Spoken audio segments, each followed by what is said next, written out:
The State of the Union address is just hours away, and you might see some open seats in the crowd. A counter program called the People's State of the Union will be held in the National Mall by dozens of Democrats. Now, I spoke earlier with U.S. Rep for Ohio's 11th District, Chantel Brown, to talk about why Democrats are taking a stand. So let's start with your decision that you decided not to attend tonight's State of the Union. Talk about why that decision was made. Well, this isn't an ordinary time. These are unprecedented times. And so historically, I would go to the State of the Union and as a sign or signal of respect. But this presidency has been quite different. And so I thought it was a moment to signal conscience. And I also didn't make this decision lightly or on my own. I surveyed my constituents in Ohio's 11th Congressional District to see what they thought about whether I should or should not attend the State of the Union. And the surveys came back overwhelmingly in the majority of not to attend. And so I serve at the pleasure of Ohio's 11th Congressional District.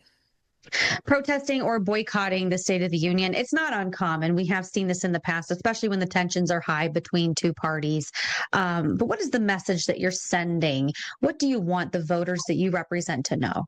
I want the voters to know by virtue of the survey that I'm listening to them, that I serve at their pleasure. And while this is again, unprecedented moment, I also recognize that the policies of this Trump administration have been incredibly harmful to my constituents. When you talk about the cuts to SNAP benefits, when you talk about the unwillingness to extend the ACA tax credits, when you talk about the funding that has been cut to programs like Magnet, which helps with manufacturing and workforce development.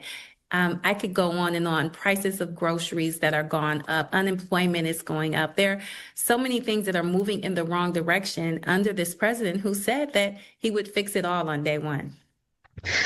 Curious, for American voters tired of not seeing that unity between the two parties, especially in recent years, is there a fear that this could backfire, or do you think that this could be the wrong move?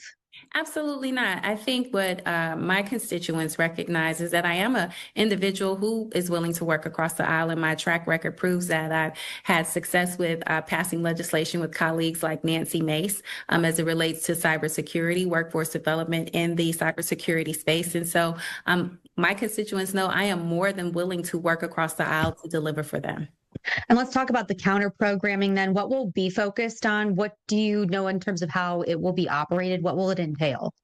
So for me, I am simply going to do what I've always done, and that's listen to my constituents. We are going to have a roundtable discussion with folks who have been impacted by this Trump agenda that has been chaotic, confusing, and led by a corrupt president. We can talk about folks who have been impacted by the SNAP cuts, people whose health care premiums have skyrocketed due to, again, the not extending the ACA tax credits.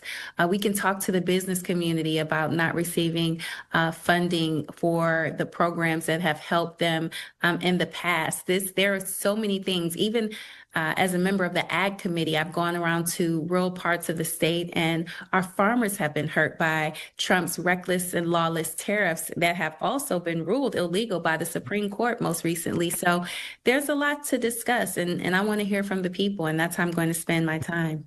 I hear healthcare as an ongoing theme here as we're talking. What do you think the president should address in the State of the Union? Well, I think he should address the fact that the affordability is still a crisis and that he has not fixed it.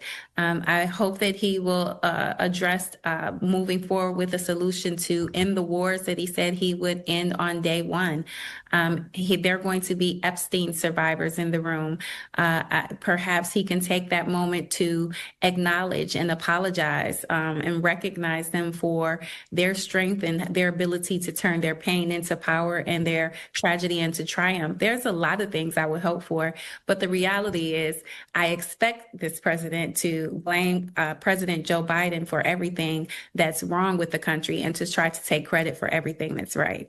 And real quick, Congress is back in session. House of Representatives voted to pass the funding bill for DHS. It's been on hold in the Senate. I think we're all watching to see what happens. But now that you're back, do you have a message to the senators here for that upcoming vote that are from Ohio?